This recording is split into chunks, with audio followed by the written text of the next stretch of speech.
My experience in the house was a very, very splendid time, and I thank God for being one of the housemates that were selected to go into the Big Brother house and witness the whole thing. So I have to say it was a great time for me. I mean, a lot of ups, a lot of downs, a lot of physical, mental stress, which had its very, very good and positive effects on me. I mean, I learned a lot of things about my culture, learned a lot of things about myself, creatively, my creative part and creative side of myself. And I think basically for me, it was just a wonderful time. I mean, all through the way, the games and the tasks and challenge set up by Big Brother, everything was just absolutely amazing. So I have to really pay much gratitude for being on such a platform, and it has really reaped a lot out here. So much that I cannot even express, so much that I can't even handle. I mean, I'm trying to take it a day at a time, but it's really huge. So I'm really, really grateful, and I want to say thank you to Big Brother, DSTV, and all the sponsors that were in support of such a wonderful program. First off, my government name is Patrick Fakoya, aka Rico Swavey. I am a songwriter, a producer, musical artist, an actor, and newly added a cook too, a chef. Yeah. I haven't gone to any school for any of these, skills, but I think I found it in me, through the course of my life, trying to make it, trying to pursue this career goals. So I think all of that had its role, and how it played. I'm originally from Ogun State. My mom, she's half Italian, half Calabar, which makes me a mixed race. And I grew up in Jos. I spent most of my educational time and most of my, will I say, grinding days in Jos. So basically, I think that's where it all started for me. I engaged in, marketing activity, and that was to support my music at the time. So that happened to lead me to acting as well.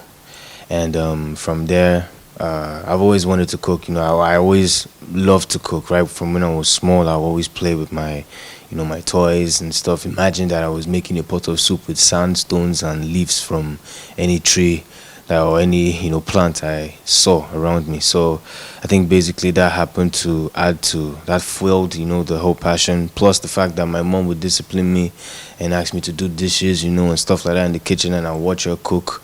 So I think all these little fractions together, they all combined to make my passions, grow much stronger each day as I lived. So practically, I think those are like the three things that I was able to exhibit in the house, and those are the major things I want to go into right now, especially music, because Rico Swavey defines my musical side. Before then, I was just Patrick Fakoya trying to do something with myself, and then as the music came alive in me, Rico Swavey too came out. So I think this was just one of the best ways I could have expressed myself. So yeah, I think that's what it's about. That's what I'm about. The alliance between myself, Coco, and CC, I wouldn't just call it, from my perspective, I wouldn't call it an alliance though. If it was perceived as an alliance, then well, fine. But from my perspective, it wasn't really called an alliance. However, I think for the fact that Coco was beginning to get closer to me in the house, and the fact that again that she was a friend to Sisi, I think that sort of brought the triangle. But before then, I was cool with Sisi. I didn't really have like too many issues with her.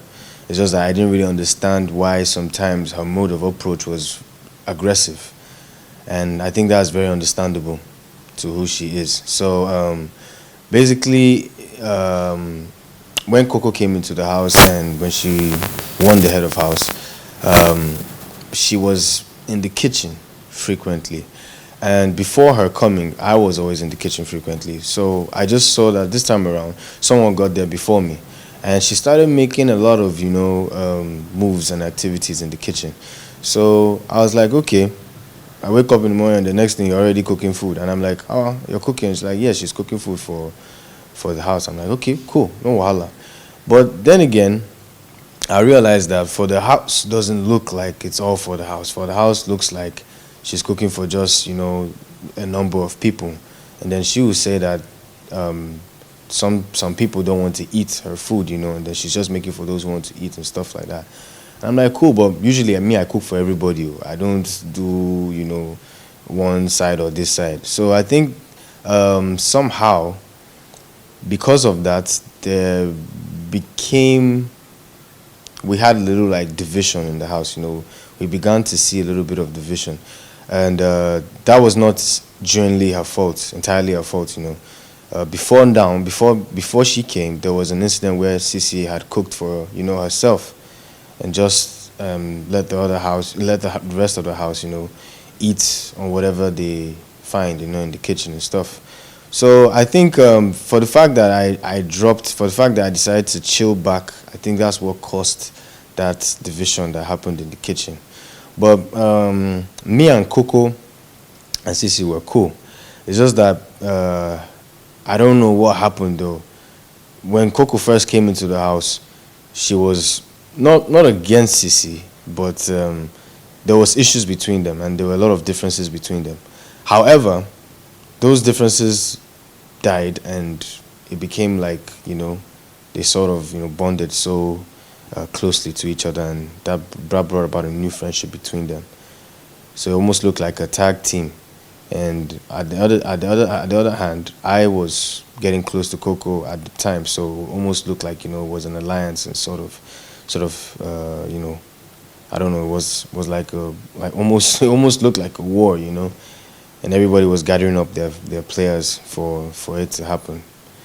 But I don't know. Well, as for me, I wouldn't say it was an alliance though. I was just trying to get cool with Coco, and CC was there too as well. Okay. For the most memorable time in the house for me was there were a lot of times. Trust me. If I'm gonna go on about them, I don't think this interview would finish today. There's a lot, according to Princess, a lot. But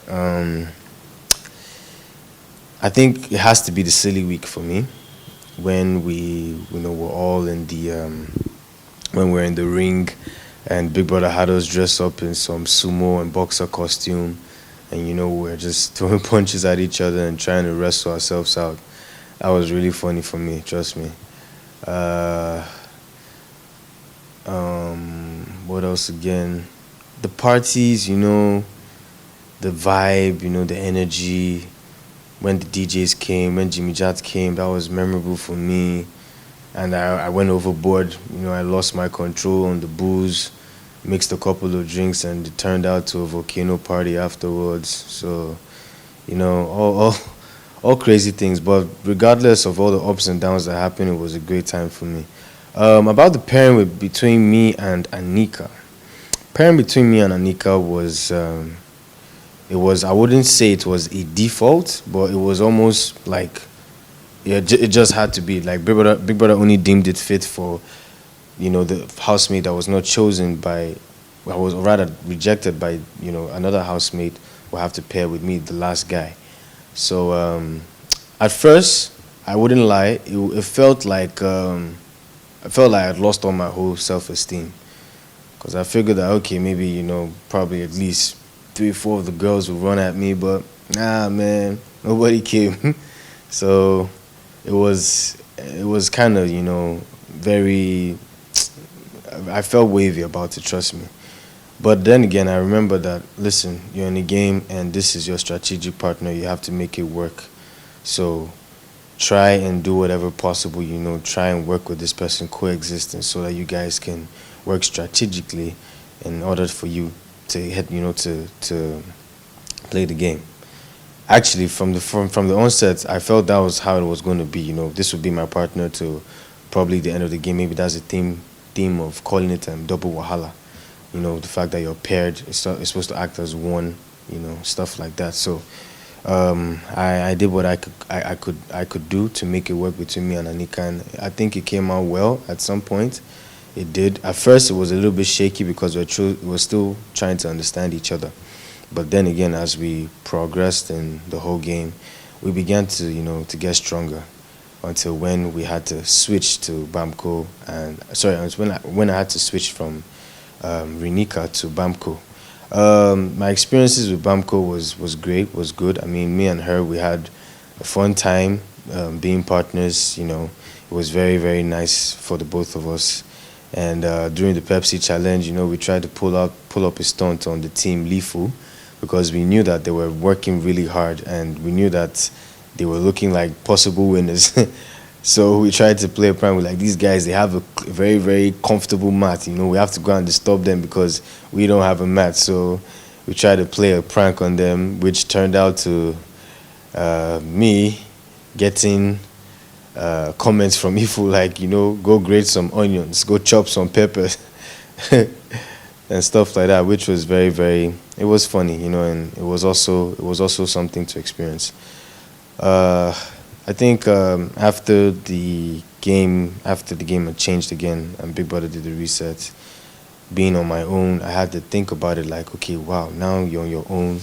So all the moves you have to make, everything you have to do right now, remember, there's no one that you're going to be able to blame for. You're going to be blamed for all your decisions and everything. So you have to make sure that, you keep your head focused and play the game. So I did my best being myself in there, even when times came when I felt like, trying to erupt, like a boiling volcano, when I just wanted to go crazy. I just knew that for me, it wouldn't really matter, because I didn't feel that the situation at that time was enough for me to go crazy, and I have a temper. So I really don't want to get on that bad side that would lead me to, some problems. So I tried my possible best to keep self-control prior to everything as much as I could in the house.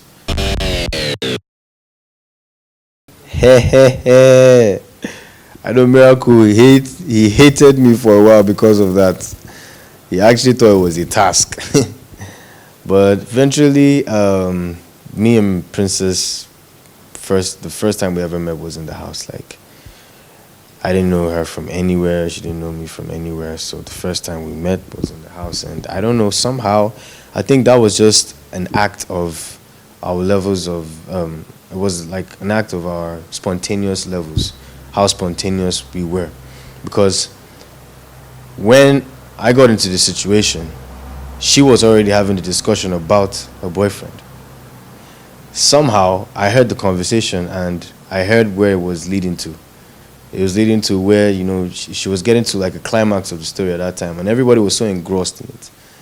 Okay, everybody was so engrossed in the conversation, and then I remember her saying something like, yeah, and he just, I think she said something like, he just left me, he just acted like there were no more feelings.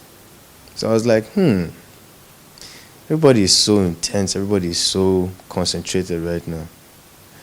Let me distract it a little bit. And then I looked right into her eyes. I've always said that Princess has like the best set of eyes in the house. So I looked right into her eyes, and then I was like, I tried to flinch my eye a little bit so that she would understand what I was about to do. And then all of a sudden, I don't know, for some weird reasons, I just, I was like, Princess, you know what, I'm sorry. We've kept this thing on the low key, and yeah, I mean, we've been about 1 week or two in the house right now, and I can't have my feelings anymore.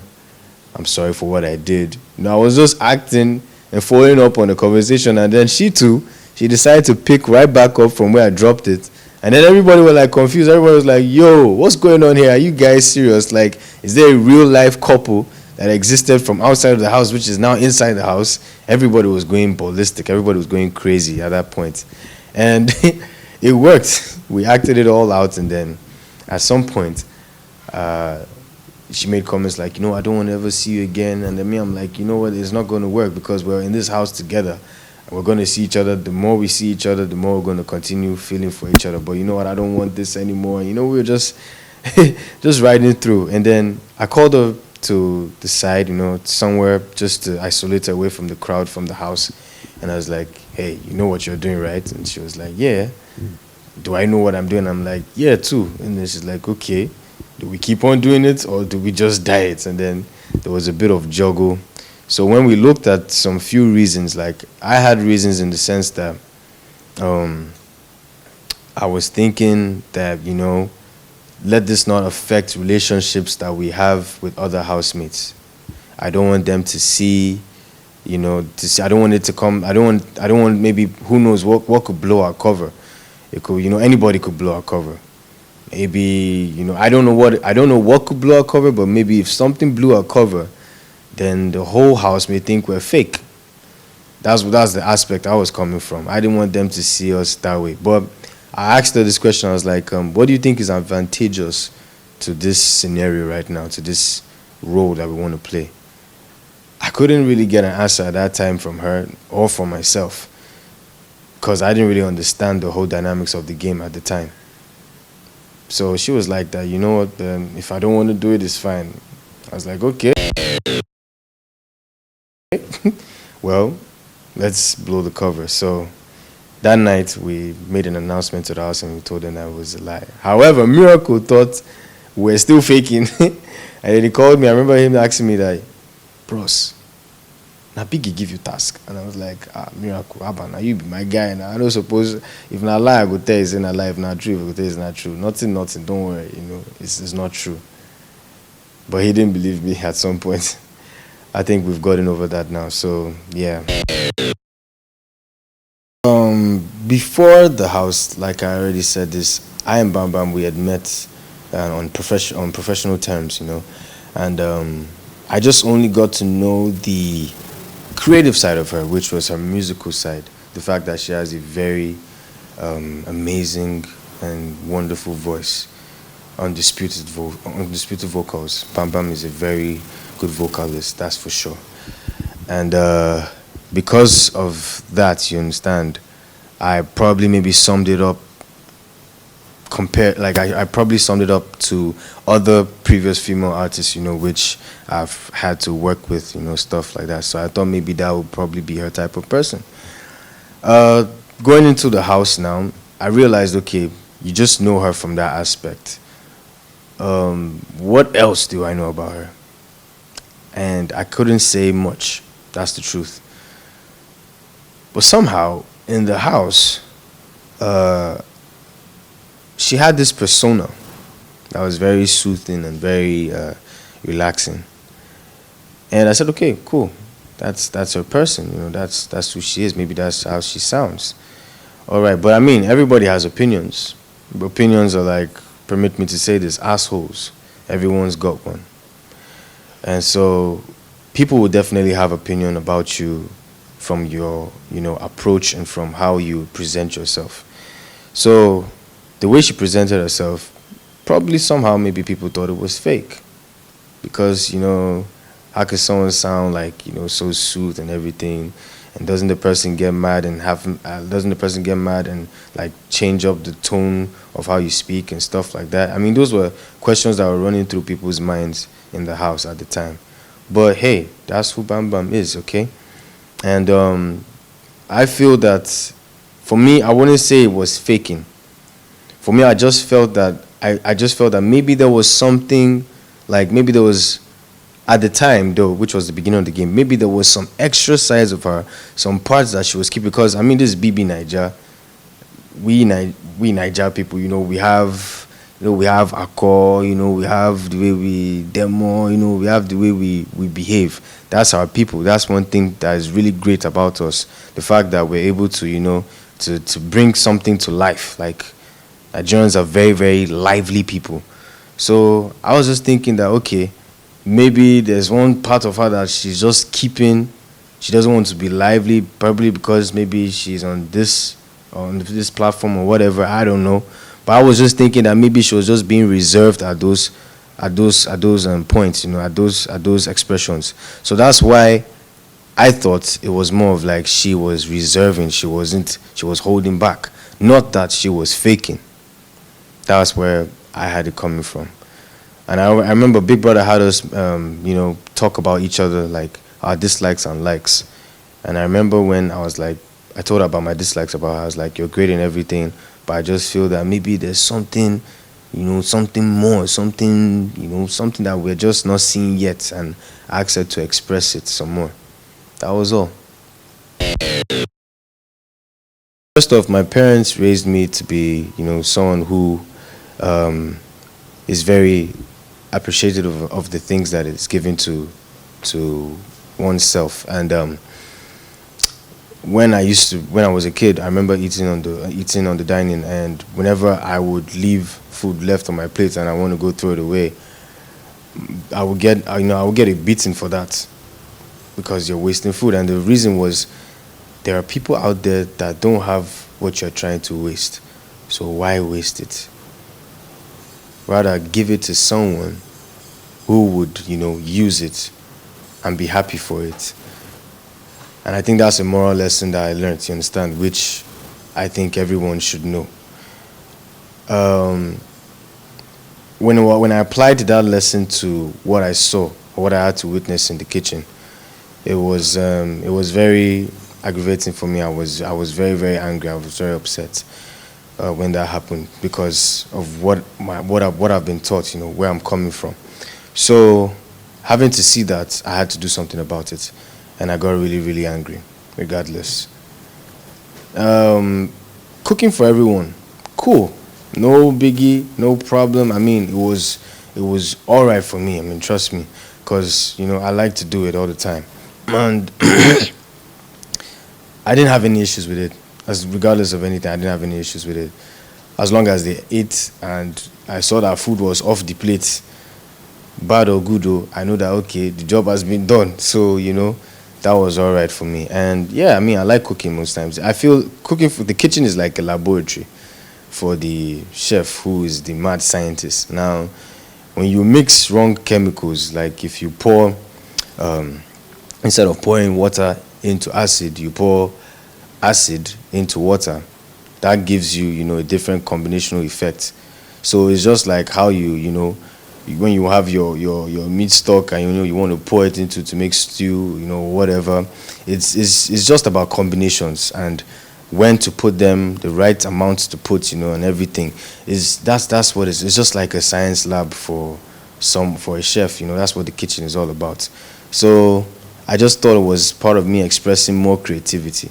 And sometimes that an idea will pop up. I'm thinking of a spice to put in just to give it maybe some sort of taste, or to do that. And I think it was a great learning experience for me. So always being in the kitchen also taught me some things. However, for Salma's case, I was advocating for the autistic kids, and my cousin Salma, she's autistic, and I had to make it known in every diary session that I observed that I'm trying to raise awareness for Salma, because out of all my family members, she's the only one who is different. I remember growing up to myself, I had a slow growth sport, so I didn't start talking till like I was 6, or till like I was 5. So Salma has that same thing, but it's probably I think it's even worse than mine, because I wasn't really diagnosed with the psychological effect. But for her, she's been diagnosed with it already, and we found out a bit late. So I was just looking for this opportunity to, raise an awareness for her, because I need to help my family. I need to help some. I mean, regardless of anything, even if she was a stranger. I mean, we all need help in areas that we need, that we're missing, out. So left for me, I thought this was just a platform for me to do so. So I'm currently trying to see as I can work my way, with a lot of organizations out there who would help, Salma's case and help other autistic kids around Nigeria, because the kids, like I've said this before, they are the leaders of tomorrow. Children are our future, and so we need to invest in them. To all parents out there, invest in your kids' talents and everything. I think that's the way to go. So cooking for me is just cool, Yeah, I love music. It's a passion. Acting for me, I love to do it. It's my profession. After Big Brother, definitely the career for sure. That's for sure. I mean, it doesn't destabilize relationships I had in the house with the housemates. You understand? So I'm still going to keep that going too as well, and try to work with them to get to where we're all trying to reach and produce more creativity as it comes. You guys saw it in the house, and we're going to keep on doing it no matter what. We won't stop, can't stop, won't stop. Shout out to PDD, mentor. Yeah, so basically career, music, movies, and the food too as well.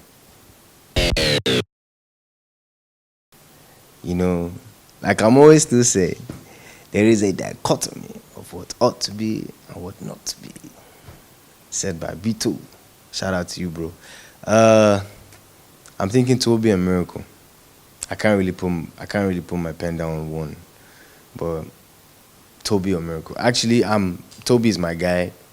I don't want to be biased or anything, but he's my guy, and I really want the best for him. So I hope he wins it. At the same time, I know Miracle is really strong and he's a determined person. I learned a lot of determination, goals, and facts from him. So I know him too is going to be very strong at that. So it looks like it's either both of them. I don't know who, but between either Toby or Miracle. Nacho, it's your boy Rico Swavey. What's up, my people? Big shout out to OLORISUPERGAL for having me on this interview. We had a great time discussing about the activities in the house. And shout out to MultiChoice for organizing and setting up this platform, DSTV for broadcasting this. Thank you so much. And to all the amazing sponsors that had a hand in making sure that BBN Double Wahala came out to exhaust us. My name is Rico Swavey, and I want to say thank you for your love and support and having me on the show. God bless you, and always be a positive vibe. Nacho!